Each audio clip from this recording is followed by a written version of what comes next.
The 2 round.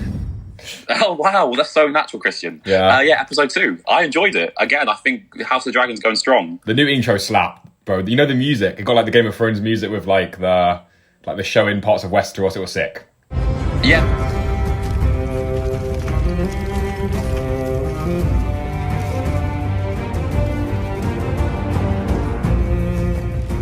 What those visuals were, it was just like blood running down like something. I don't know really what that was. It was pretty cool as well, but yeah.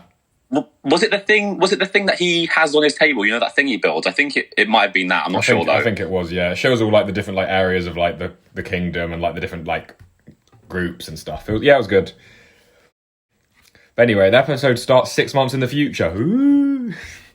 I mean, it makes sense because like at the start of the last episode, 10 years had passed. Now the 6 months have passed. Who knows how many years are going to pass by the end of the next episode? Yeah. Anyway, I broke it down into 3 main storylines. We'll start on the first one, the pirates. Oh, yeah, okay. I mean, that was the first thing they mentioned, right? Yeah, so basically what I understood was the pirates are attacking like certain areas and are messing up trade. Yeah, I mean, you basically broke it down pretty well, yeah. And they're affecting that guy who's got the ships is angry because that's how he like makes his living, right? Yeah, his name's like Valerion or something, I don't know. And he basically... Valerion, yeah. Corlys Valerion. He was like to the king, stop being a pussy, we need to defend our realm. And the king's like, oh, I don't want to start a war. I mean, he's a pussy, the king. I mean, this king, that's the whole point about the king though, isn't it? Like, he's a weak king. He doesn't want to do like any conflict at all. Oh, he's so pathetic, bro. That's why I actually genuinely think that's why like he needed Daemon by his side, because Daemon is like the other side to him. Like Daemon could like be strong when he needed strength, but on his own he doesn't really have it. There's no way the king's here in episode 5 or 6. He's dead by then. Oh, I'm having a bet that this king dies by episode 4. I'm gonna say. I reckon he gets to 5. Do you see what happened? Do you see his little finger? Oh, bro, he's such a pussy. Man's cried over a little car. He puts it in the hand and he puts it in the bowl of maggots. As soon as because I remember he cut it last episode, right? Yeah. And 6 months have passed, and look at that little finger. Oh mate, I bet he wishes he had the NHS, because that's tragic. Anyway, the second major plot was the king finding a new wife. Yeah, but I never had any like hope for that little girl. It was very weird when they were walking through the garden together. I was like, oh, please don't marry her. Yeah, because Valerian, the guy in charge of the ships and trade, basically suggests his 12-year-old daughter, which is a bit suspect, to be honest. It's a plane! It's big fucking strokey nonce! I mean, but the thing is, right, Otto is also whoring out his daughter, so like it's not good either way. No, but Alicent Hightower, the daughter, is a little bit older. She's more than 12. She's older, yeah, it's true. But like, you can clearly tell that Otto is manipulating her to talk to the king so that he can marry her. Oh, she's been manipulating him. She's like, oh, I'm so sad that you lost your wife. My dad also lost his wife. Oh, don't cry. The king's actually the king's lost. Go intentionally to court the king. She cares, and she has seen her father go through the same grief that Viserys is going through. For Viserys, it's having someone who genuinely cares without having an ulterior motive of trying to get closer to him. And for Alicent, it's just someone to be with where she feels comfortable and not... Yeah, no, I know. It's true that she's manipulating him, but she herself is being manipulated by her own dad. Of course. It's funny, though, because it's bad jokes. You know, she's like, here's your dragon. I rebuilt your little dragon Lego set. That is exactly what I felt. You know, when he's like standing there with the whole thing he built, it literally had the vibe of like a kid showing off his Lego set. I know it got broken, but I repaired it for you. And the thing is, it's not even like she repaired it. Like, of course she not. took it to like some person to repair it. She didn't really do that. She just gave it back to him. Yeah, and then at the end of the episode, the king chooses Alicent. In many ways, I intend to marry the Lady Alicent Hightower. Valerion's bare upset, and Rhaenyra's pissed.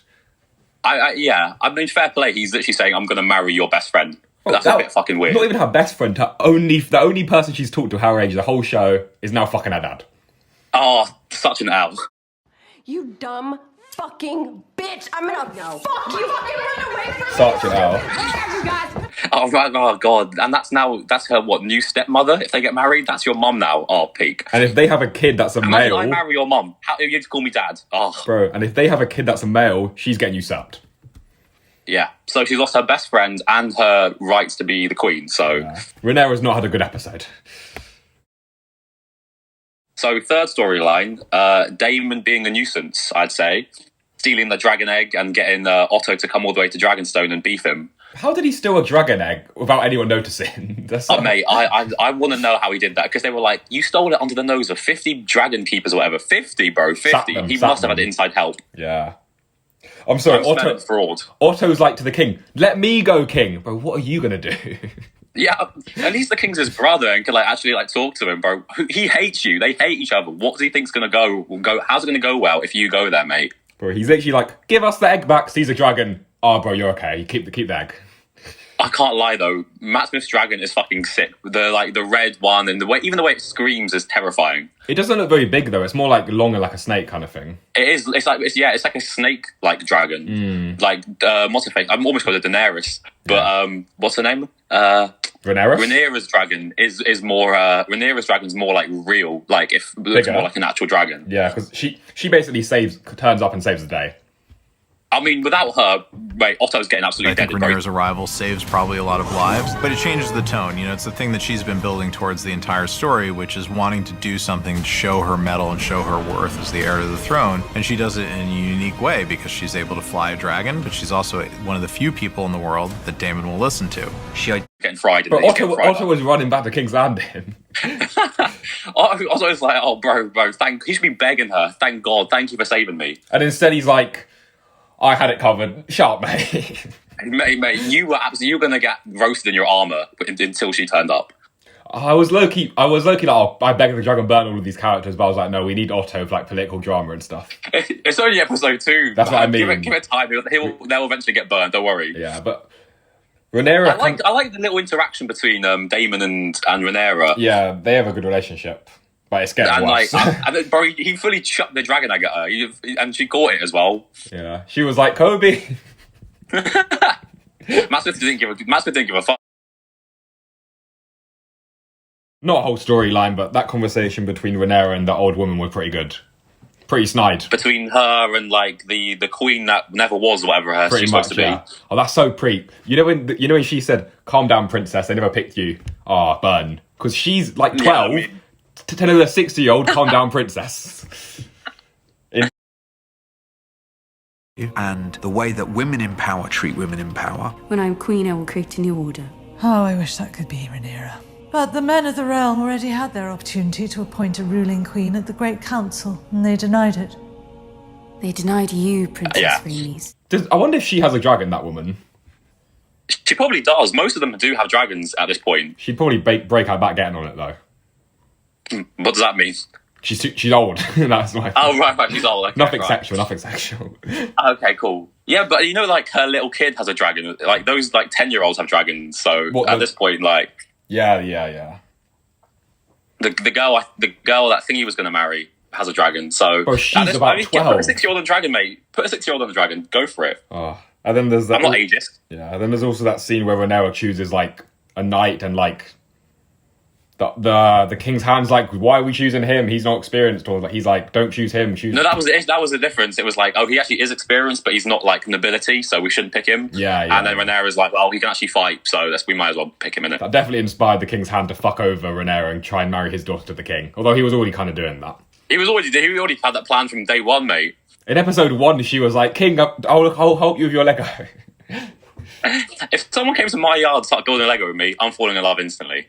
Yeah, I think the king. I haven't counted, but the king probably made about 4 to 5 wrong decisions that whole episode.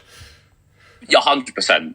He's been a terror. He's made some terrible decisions. I think he chose to marry the wrong woman. So that's one. Wait. You're saying he should have married the 12-year-old? For like stability of the realm, 100%. Yeah, sure. Like I think that would have be better for like the actual kingdom. I think he should have married the young kid, but no, he went with the girl who helps him build Lego. So fair enough. He let Otto go to Dragonstone and didn't go himself. He also let his brother take over Dragonstone. His brother take over Dragonstone, didn't do anything about it. And steal an egg. Mistake. And steal an egg. And steal an egg. Yeah, I mean, I don't know what he could really done about that, but true. What else did he do wrong? He put his hands in a bowl of maggots. Just disgusting. He hasn't defended the realm against the pirates. Hasn't done anything against the pirates. What has he actually done? All he does is cry about his wife. What he's done is he's killed his wife. Killed it. That's true. Killed his wife. Yeah, forgot about that. Didn't have a son as an heir, and pissed off Rhaenyra. terrible king, man. Get rid of him, honestly. Give me Daemon on the throne, please. Daemon on the throne would be actually chaos. It'd be chaos, but at least he'd be doing stuff. At least he'd be like making changes. This guy just sits there and does nothing. I haven't even seen the king with a dragon yet. Man, talking But about his dragon's dead. I told you, bro. His dragon's dead. All this guy does he'll is be just dead have soon. conversations. He's dead, bro. He's literally not making it past half the season. Robert is going to survive longer than this guy. People were saying he's like Rob from like Rob from Rob Stark. Oh yeah. He's just but like Rob Stark lasted 3 seasons, mate. This guy has not lasted 3 in this seasons. sense, like he's ruled by emotions. He's like, you know how Rob Stark made a pledge to that woman and then he decides to marry this other guy he falls in love with. Yeah. Which just fucked his whole war and then he died. Yeah, that is a good point, actually. That's what ruined Rob's... Yeah, it did ruin his whole war effort. And then the thing about this guy, though, is like, at least Rob made good decisions at some point. I've never seen this guy make one good decision. Even making Rhaenyra heir to the throne was a pretty bad decision. And like, you should have made Daemon his fucking heir. Oh, that's a bad decision as well. No, but I mean, I don't know. Like, at least there'll be like stability. And now Corlys and Daemon have like teamed up at the end of the episode talking about, oh, let's like unite and like go to the Stepstones to show your power. It's like, oh, lads. If he just did, imagine he just did one thing. If the king did one thing, like take over fuck up the pirates, then Daemon can do it and like make himself look like a big man. But because he didn't, now Daemon gets opportunities to. So he's just ruining himself. Yeah, because Daemon and Valerian were like plotting at the end of the episode. Yeah, I was like, who's he speaking to? It was bait. It was going to be Daemon. He's like Rhaenyra, I'm sick of your dad. Should we kill him? For some reason, I thought he'd be talking to a mirror. I don't know why. Bit of a narcissist. Yeah, I don't know. He's got nice hair. He has got nice hair. They all do, though. Yeah. So final thoughts out of 10. What we saying? Out of 10, I'm going to give this another 7.5. I really liked it. It felt like there was like a few things off about it, but I can't really put my finger on them. It was a bit slow in some places, but other than that, I had a great time. Yeah, I thought the music was good. I thought the dialogue was probably better than the first episode. I'm going an 8 out of 10. 8 out of 10. Well, isn't that lower than what you gave the first episode? I was more invested in the first because I was hyped to see dragons again, like the little virgin I am. There we go. I think that's a perfect ending to the YouTube video. Drop a sub and like for next week's episode, lads.